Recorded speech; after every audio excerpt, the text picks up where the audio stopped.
Berikut adalah versi teks yang telah diperbarui dan mengalir secara berkelanjutan.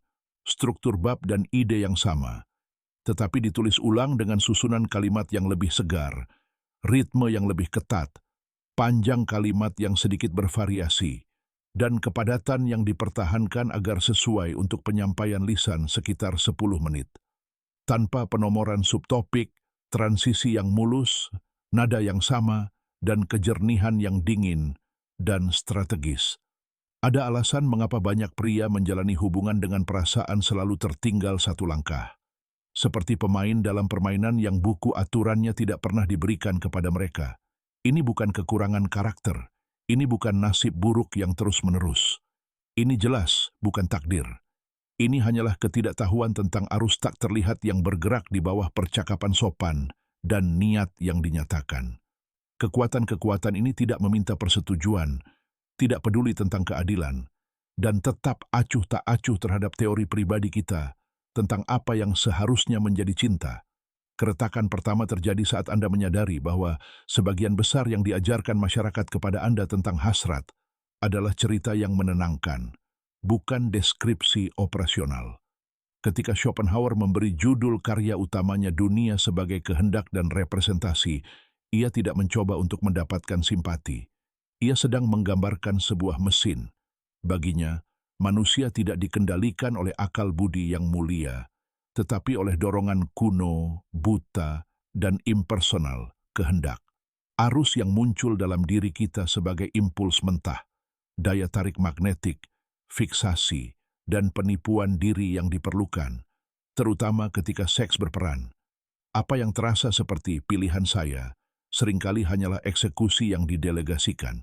Apa yang terasa seperti emosi yang mendalam biasanya adalah perintah biokimia yang sedang dijalankan. Kehendak ini tidak memiliki moralitas sama sekali. Ia tidak pernah menghargai berjam-jam usaha. Ia tidak mencatat kebaikan. Ia tetap tidak tergerak oleh pengorbanan emosional.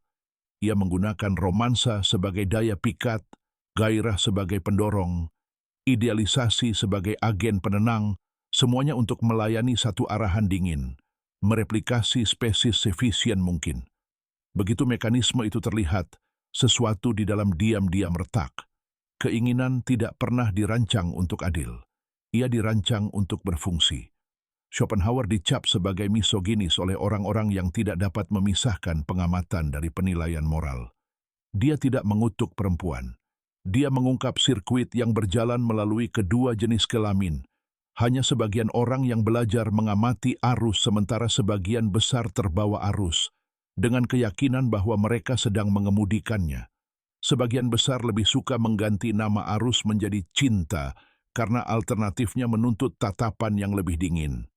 Beberapa dekade kemudian, psikologi evolusioner dipersenjatai dengan pemindai, pengujian hormon, dan kumpulan data besar, pada dasarnya mengesahkan apa yang diintuisikan Schopenhauer tanpa peralatan apapun.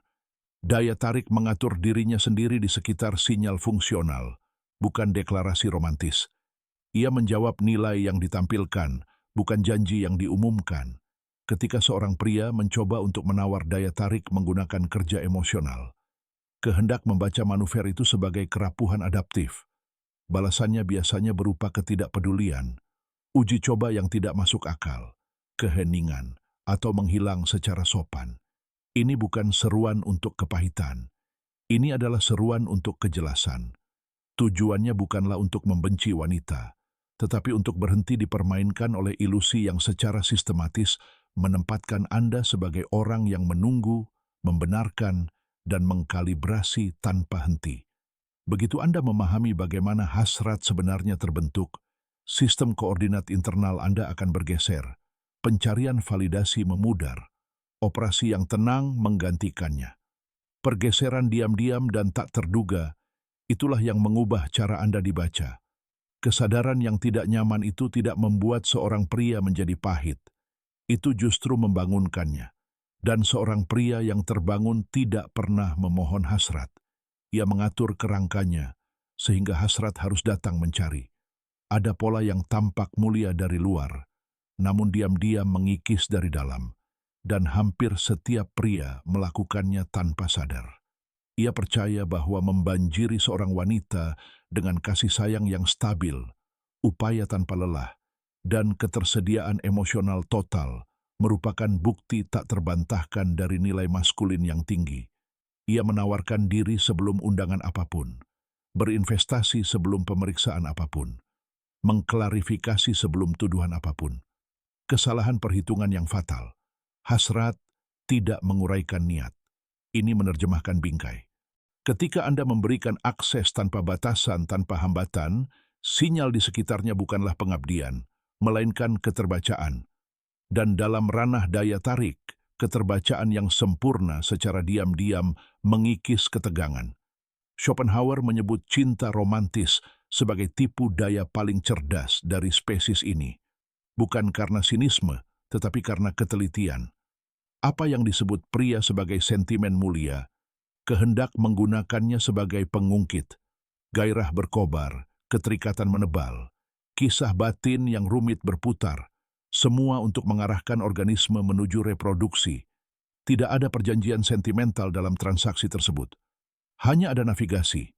Semakin putus asa seorang pria mencoba untuk mengesahkan nilainya melalui penyerahan emosional, semakin ia menjauhkan diri dari kondisi tepat yang memicu hasrat wanita yang autentik. Hasrat wanita tidak menyala untuk janji-janji yang baik hati, monolog yang berbudi luhur, atau jaminan perawatan abadi. Ia menyala untuk isyarat. Isyarat kedaulatan, kekuatan tarik psikologis, dan keseimbangan yang tidak reaktif. Kehendak tingkat spesies tidak mengaudit siapa yang Anda impikan untuk menjadi. Ia mencatat apa yang secara tidak sengaja Anda siarkan ketika Anda tidak lagi tampil. Itulah mengapa begitu banyak pria terhormat, terbuka secara emosional, dan dapat diandalkan ditolak. Mereka menawarkan rasa aman sebelum menawarkan polaritas, dan polaritas adalah oksigen bagi hasrat. Karya lintas budaya David Buss selama beberapa dekade membuat hierarki ini sangat jelas. Daya tarik wanita di tahap awal sebagian besar berpusat pada indeks status, otonomi, dan perintah perilaku. Bukan pada tampilan empati yang nyata atau kerja emosional yang diinvestasikan. Tubuh memberikan suara terlebih dahulu. Pikiran rasional menulis siaran pers setelahnya. Tragedi maskulin adalah mencoba untuk menggunakan logika untuk keluar dari vonis tingkat naluri. Disinilah inversi yang menyakitkan terjadi. Bukan pria yang paling baik yang memicu hasrat, melainkan pria yang menolak untuk menegosiasikan kedudukan emosionalnya sendiri. Pria yang tidak akan secara kompulsif mengubah dirinya sendiri agar sesuai dengan zona nyaman orang lain. Pria yang tidak menawarkan penjelasan sebagai imbalan atas penerimaan. Dia tidak perlu menjadi kejam, sombong, atau mendominasi. Dia cukup tetap utuh secara struktural. Keutuhan itu menghasilkan gesekan, dan gesekan adalah substrat dari rasa ingin tahu, rasa hormat, dan daya tarik erotis. Data longitudinal yang membentang dari studi pacaran pertengahan abad ke-20 hingga meta-analisis kontemporer secara konsisten mempermalukan ideal romantis. Daya tarik awal dan berkelanjutan dari wanita berkorelasi jauh lebih kuat dengan persepsi kemandirian dan tidak membutuhkan daripada dengan kerentanan emosional yang transparan. Ini bukan berarti membekukan emosi. Ini berarti hemat emosi. Pria yang mengosongkan cadangannya pada hari ketiga lebih menunjukkan rasa haus daripada kehadiran. Pergeseran yang dapat ditindaklanjuti itu mudah, tetapi mahal dalam hal disiplin. Tarik modal emosional yang prematur. Bukan sebagai hukuman, bukan sebagai permainan, melainkan selektivitas. Bertindaklah seperti pria yang hidupnya sudah memiliki arsitektur, yang sumbu vertikalnya tidak bergantung pada persetujuan wanita manapun. Sikap perilaku tunggal itu mengubah seluruh interaksi. Anda beralih dari pemohon menjadi pusat perhatian. Hasrat berhenti menyaring Anda sebagai pelamar dan mulai memindai Anda sebagai variabel yang layak dikejar. Ada koreografi berulang yang sebagian besar pria tidak pernah pahami. Semakin dramatis reaksi seorang pria terhadap sinyal ambigu, balasan yang tertunda, nada dingin, penarikan perhatian yang tiba-tiba, semakin banyak ruang yang dia berikan. Keheningan membentang, Sebuah pesan menggantung tanpa dibaca. Suasana hati menurun tanpa penjelasan. Respons pria yang umum adalah alarm, mengirim pesan teks dengan cepat, mencari klarifikasi, upaya perbaikan. Tanpa disadari, dia menyiarkan sinyal yang justru dibaca naluri sebagai diskualifikasi, kehilangan pusat. Akar masalahnya bukanlah peristiwa pemicu, melainkan reaktivitas itu sendiri. Sistem saraf wanita mencatat disorganisasi emosional sebelum korteks memiliki waktu untuk merasionalisasikannya. Reaktivitas sama dengan lokus eksternal, sama dengan kerentanan adaptif. Naluri tidak bernegosiasi dengan kecemasan. Ia mundur. Secara biologis, tes ini bukanlah taktik sadis. Ini adalah penyelidikan kalibrasi bawah sadar. Ketidakpastian diterapkan agar sistem dapat mengamati apakah ia tetap kokoh secara struktural ketika imbalannya tidak pasti. Schopenhauer menyatakannya secara belak-belakan, siapapun yang dikuasai oleh kehendak akan bereaksi, siapapun yang memilikinya akan mengamati. Reaksi sama dengan dikendalikan. Pengamatan sama dengan mempertahankan kedaulatan. Itulah mengapa melabeli perilaku perempuan sebagai permainan meleset dari intinya. Itu bukan niat jahat. Itu adalah penyaringan otomatis. Pikiran yang rasional menciptakan cerita kemudian. Tubuh telah memberikan suaranya. Pria yang berusaha keras untuk menguraikan setiap perubahan menempatkan dirinya di bawah kerangka. Pria yang mempertahankan postur, tempo, dan keheningan dengan tenang, membalikkan hierarki tanpa mengucapkan sepatah kata pun.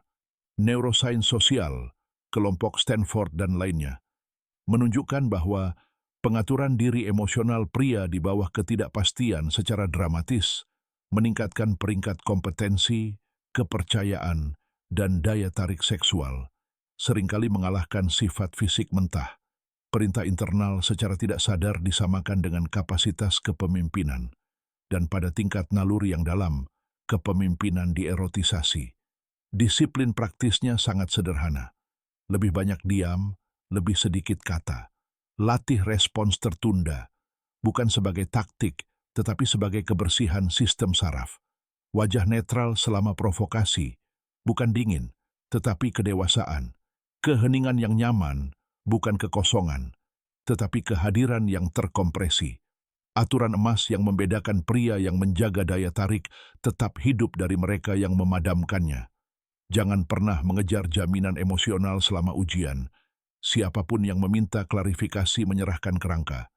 Siapapun yang mengamati dengan tenang akan mempertahankannya. Ketika reaktivitas berakhir, ketegangan tidak hilang, melainkan berpindah. Ketegangan itu berpindah dari sistem saraf Anda ke sistem sarafnya. Dan perpindahan itulah tempat reorganisasi sejati dimulai. Memahami peta tidak sama dengan menjelajahi medan. Kebanyakan pria menonton video, mengangguk pada pola, merasa dibenarkan, lalu jatuh ke dalam lingkaran reaktif yang identik saat tekanan datang lagi. Informasi bukanlah hambatan. Hambatannya adalah tidak adanya sistem operasi yang terpasang untuk membaca sinyal, mengatur emosi, dan mengambil keputusan di bawah tekanan. Itulah yang diberikan kode tersebut. Bukan kata-kata motivasi yang klise, bukan kalimat yang sudah jadi, tetapi sistem operasi perilaku. Kode tersebut melatih pembacaan sinyal sebelum penolakan. Kode tersebut melatih pemeliharaan kerangka kerja ketika emosi melonjak. Kode tersebut melatih penyampaian nilai tanpa perlu terdengar atau upaya performatif. Kalibrasi ini tetap semi-pribadi karena menuntut dasar penguasaan diri yang belum dibangun oleh kebanyakan orang. Kode ini bukan untuk pria yang menginginkan persetujuan universal. Ini untuk pria yang siap berhenti dikendalikan secara emosional dan mulai mengendalikan situasi.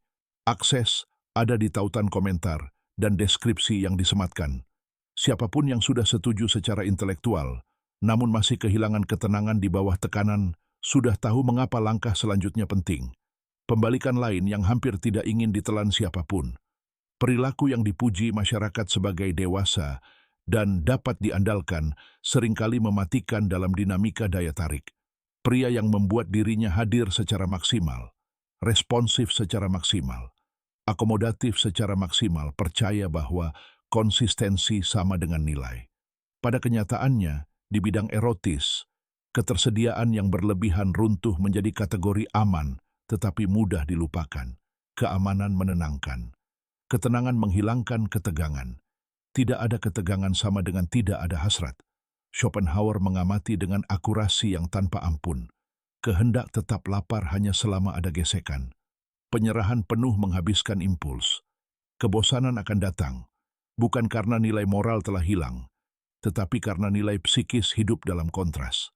Apa yang tidak memerlukan kerja internal sama sekali akan berhenti menarik perhatian naluriah. Keinginan tidak mengorbit apa yang sudah terjamin. Ia mengorbit apa yang masih sebagian belum ditaklukkan. Pengungkit yang sebenarnya bukanlah ketiadaan literal, melainkan ketidakbergantungan psikis. Anda dapat menempati ruang fisik yang sama namun memancarkan kelangkaan jika pusat gravitasi Anda tidak pernah mengorbit persetujuan wanita. Seorang pria dengan misi independen, rutinitas yang tidak dapat dinegosiasikan, dan arsitektur yang sudah ada membawa ketidaktersediaan lingkungan tanpa drama.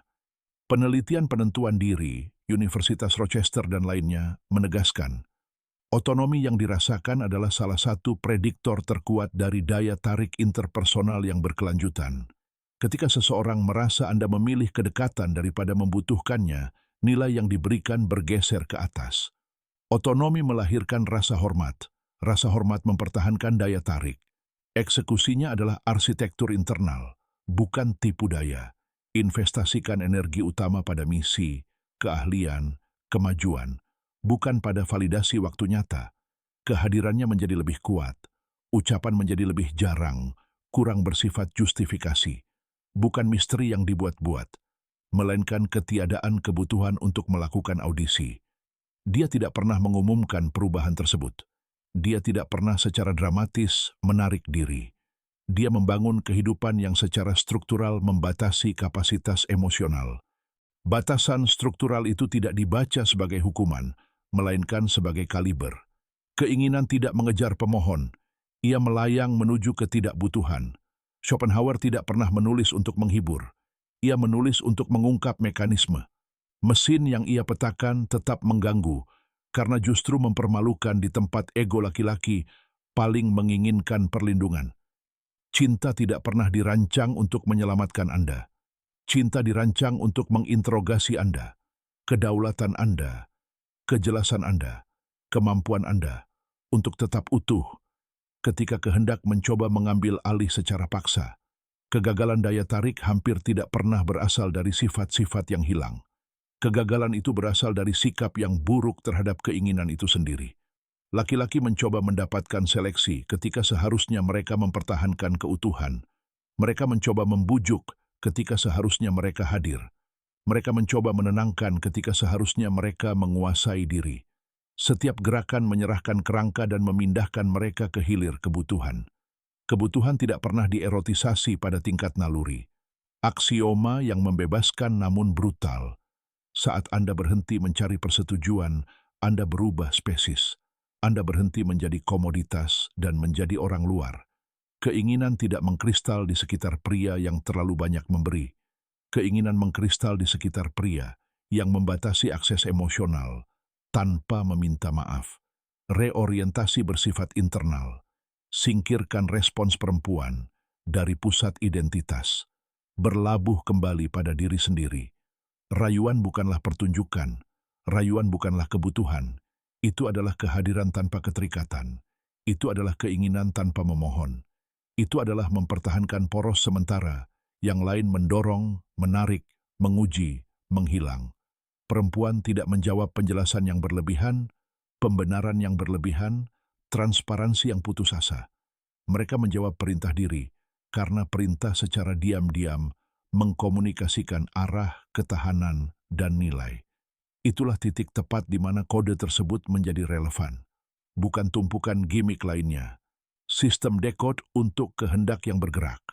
Bagaimana mengenali pola sebelum pola itu menguasai Anda?